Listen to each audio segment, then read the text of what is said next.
জন্মের পর থেকে আমি তোমার কথা অমান্য করি না, তুমি যা বলছো আমি শুনছি। Right, right? Very right. আমি এখন থেকে যেই ডিসিশন নিব সেটাই ফাইনাল, এন্ড তুমি ওটা রেসপেক্ট করবা প্লিজ। জন্মের পর থেকে আমি তোমার কোনো কথা অমান্য করিনি।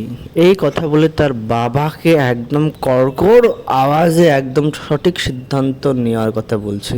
কি সিদ্ধান্ত নেবে বড় বউ?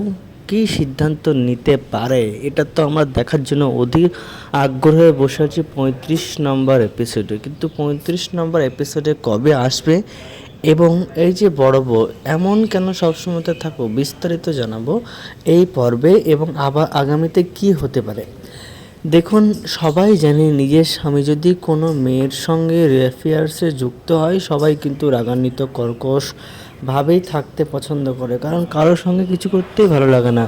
একটা হাই ফাই ঘরের মেয়ে হয়েও ও কিন্তু একটা নিজের কোম্পানির এমপ্লয়িকে বিয়ে করেছে।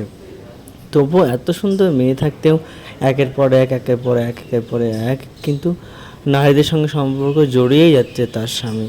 পরবর্তীতে যে কীটে হবে, দুবাইয়ে শিফট করার কথা বলছে, দুবাইকে যেতে পারবে, আবার অন্য একটা কোম্পানিকে কিন্তু ফান্ড ট্রান্সফার করে দিয়েছে, সে কিন্তু ফোন ধরছে না, সেটাও একটা বড় ঝামেলা। সে এমনটাও হতে পারে যে ওর সঙ্গে প্রতারণা হয়েছে, বড় লেভেলের প্রতারণা। এত লেভেলে যদি প্রতারণা হতে পারে, সব মিলিয়ে অন্য নারীর সঙ্গে অ্যাফেয়ার্স, দুবাইয়ে শিফটিংয়ের একটা সন্দেহ এবং এই যে অন্য কোম্পানিকে টাকা দিয়ে ফেঁসে যাওয়া, সব মিলিয়ে একটা ভালো মতো ফাঁসবে সজল।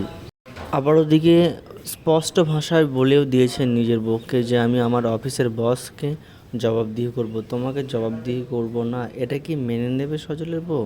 আমার তো মনে হয় না, একদমই মেনে নেবে না। অ্যাকচুয়ালি সব মিলিয়ে একটা ধামাকা আসতে চলেছে, কিন্তু কবে আসবে এটা যদি আমরা দেখতে যাই, আগেরগুলো যদি দেখতে যাই, একটা ভিডিওর মাঝখানে আর একটা এপিসোড ছাড়তে মাত্র কয়েক ঘন্টা লাগে।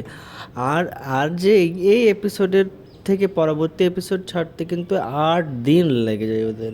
কেন জানি না কেন লাগায়, হয়তো শুটিংয়ের টাইম আছে, এই আছে। তো আমাদেরকে মোটামুটি এখনও অনেক কটা দিন অপেক্ষা করতে হবে, 2 থেকে 3টে দিন, তারপর আমরা পরপর দুটো এপিসোড অর্থাৎ 35 এবং 36 এপিসোড দেখতে পাবো।